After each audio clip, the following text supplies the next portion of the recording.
ज्यांना पाडायचं त्यांना पाडा, ज्यांना निवडून आणायचं त्याला निवडून आणा, ज्यांनी काम केलं त्याला निवडून आला, ज्यांनी काम नाही केलं त्याला पाडा. तर या पार्श्वभूमीवर मराठा आरक्षणासाठी राजीनामा देणारा मी एकमेव आमदार आहे. देशोधडीला लागलोय, तरीही सर्वसामान्य मराठा समाजाचा, इतर समाजाच्या शेतकऱ्याचं काम मी करतोय. लाईट बिल असू दे, पीक विमा असू दे, पीक कर्ज असू देत, पिण्याच्या पाण्याचे प्रश्न असू देत, सातत्याने आंदोलनं, लढाई मी करतोय. आणि म्हणून मला असं वाटतं की मी लढलो पाहिजे आणि तशा पद्धतीने मी अपक्ष लढण्याच्या संदर्भातली भूमिका आता जाहीर केलेली आहे. लोकसभा निवडणुकाची तयारी सर्व राजकीय पक्षांकडून केली जात आहे आणि जे नवीन नवीन उमेदवार आहेत यांच्याकडून सुद्धा निवडणूक लढवण्याची तयारी जोरदार सुरू केली जात आहे. आता महाविकास आघाडीकडून, महायुतीकडून आणि इतर राजकीय पक्षांकडून आपापले उमेदवार जाहीर सुद्धा केलेले आहेत. काही उमेदवारांनी तर त्यांचे अर्ज सुद्धा दाखल केलेले आहेत. पण मात्र काही जागांचा अजूनही उमेदवार ठरलेला नाही, त्या ठिकाणी उमेदवार डिक्लेअर केलेला नाही. नेमकं यामागे काय कारण आहेत, कशा पद्धतीने आहेत, त्यांनी उमेदवार अजून का दिला नाही, ह्या तिढा अजून का सुटला नाही, असे विविध प्रश्न या ठिकाणी निर्माण होतात. आणि अशाच एका लोकसभा मतदारसंघापैकी असलेला मतदारसंघ म्हणजे छत्रपती संभाजीनगरचा लोकसभा मतदारसंघ. छत्रपती संभाजीनगर लोकसभा मतदारसंघामधून चंद्रकांत खैरे यांचं नाव शिवसेनेकडून उद्धव ठाकरे यांच्या गटाकडून डिक्लेअर करण्यात आलंय. त्या ठिकाणी त्यांना तिकीट सुद्धा देण्यात आलेलं आहे. तर MIM कडून सुद्धा इम्तियाज जलील यांचं नाव जाहीर करण्यात आलंय. ते सुद्धा 2024 ची निवडणूक याच लोकसभा मतदारसंघामधून लढवणार आहेत. त्यांचं सुद्धा नाव डिक्लेअर आहे. काही वेळानंतर ते सुद्धा उमेदवारी अर्ज दाखल करतील. पण मात्र महायुतीकडून या ठिकाणी अजूनही उमेदवार दिलेला नाही. महायुतीकडून नेमका या ठिकाणी कोणता उमेदवार असेल? भाजपकडून भागवत कराड यांचं सुद्धा नाव चर्चेमध्ये आहे. तर एकनाथ शिंदे यांच्या शिवसेनेकडून हे पैठणचे आमदार संदीपान भुमरे यांचं सुद्धा नाव चर्चेत आहे. त्यामुळे या ठिकाणी अजून महायुतीकडून नाव डिक्लेअर झालेलं नाही. पण मात्र या ठिकाणी अजून एक उमेदवार निवडणुकीच्या रंगणात उतरणार आहे आणि तो चौरंगी लढत या ठिकाणी होऊ शकते ते उमेदवार आल्यामुळं. आणि त्या उमेदवाराचं नाव आहे ते म्हणजे हर्षवर्धन जाधव यांचं.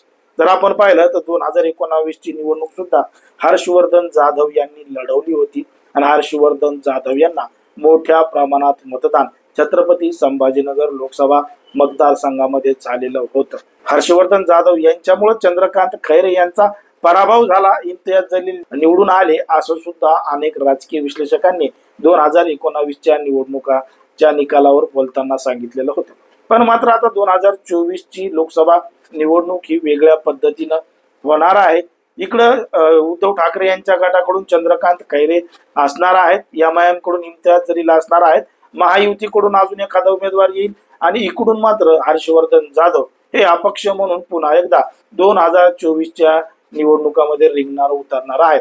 पण मात्र 2019ला हर्षवर्धन जाधव यांचा जिल्ह्यामध्ये एक मोठा प्रभाव होता, त्यामुळे त्यांच्या पाठीमाग मोठी लोकसंख्या उभा राहिली होती, मोठं मताधिक्य त्यांना मिळालेलं होतं. मग आता 2024ला सुद्धा त्याच पद्धतीनं होईल का? हर्षवर्धन जाधव यांना संपूर्ण पाठिंबा मिळेल का? आणि 2019 मध्ये ज्या पद्धतीनं त्यांनी मतदान घेतलं होतं त्याच पद्धतीचं मतदान हर्षवर्धन जाधव यांना मिळेल का?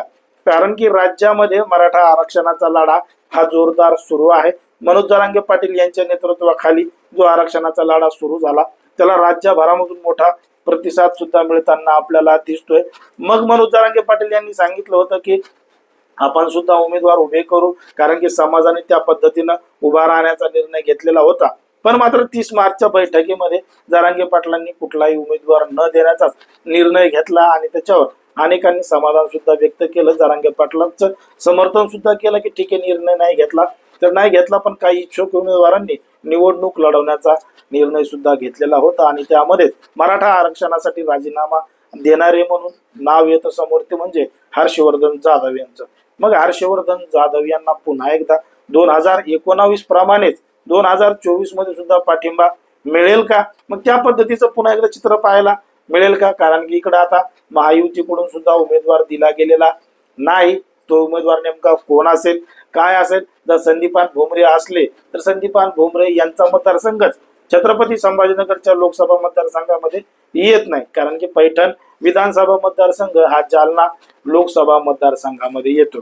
आणि इकडे भागवत कराड जर यांचं नाव जर डिक्लेअर केलं, लोकसभेला त्यांना उमेदवारी दिली, तर ते केंद्रीय राज्य अर्थमंत्री आहेत, आधीच राज्यसभेवर आहेत दिसेलच. पण मात्र एकंदरीत छत्रपती संभाजीनगरच्या लोकसभा मतदारसंघामध्ये नेमका प्रभाव कोणाचा आहे आणि या चौरंगी लढतीपैकी कोणता उमेदवार कशा पद्धतीनं प्रभावी आहे, तुम्हाला काय वाटतं हे अगदी स्पष्टपणे कमेंटमध्ये सांगा.